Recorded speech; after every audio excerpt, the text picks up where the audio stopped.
News Maharashtra Olympic असोसिएशनच्या अध्यक्षपदी उपमुख्यमंत्री अजित पवार यांची निवड निश्चित मानली जाते। तर महायुतीतील नेत्यांमध्ये झालेल्या चर्चेनंतर मुख्यमंत्री देवेंद्र फडणवीस यांनी यावर तोडगा काढलाय। अध्यक्षपद अजित पवार गटाकडे तर खजिनदार आणि सचिवपद केंद्रीय राज्यमंत्री मुरलीधर मोहोळ यांच्या गटाला मिळणार आहे। असोसिएशनच्या 11 जागा मोहोळ गटाला तर 10 जागा अजित पवार गटाला देण्यात येणार आहेत।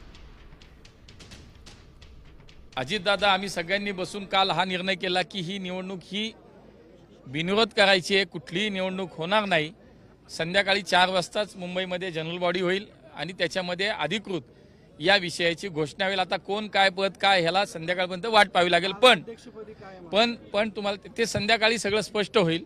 पण आता एक नक्की आहे की निवडणूक होणार नाही। आम्ही सगळ्यांनी एकत्र बसून याच्यामध्ये मार्ग काढलेला आहे आणि म्हणून आजची निवडणूक न होता बिनविरोध पद्धतीने या महाराष्ट्र राज्य ऑलिम्पिक संघटनेचे पदाधिकारी जे नियुक्त केले जातील ते संध्याकाळी 4च्या सर्वसाधारण सभेमध्ये नक्की होईल। देश विदेशातील प्रत्येक घडामोडींचे लाईव्ह अपडेट मिळवण्यासाठी आता साम टीव्हीच्या सर्व सोशल मीडिया प्लॅटफॉर्मला लाईक, फॉलो आणि सबस्क्राइब करा। तसंच सर्व नोटिफिकेशनसाठी बेल आयकॉन प्रेस करायला विसरू नका।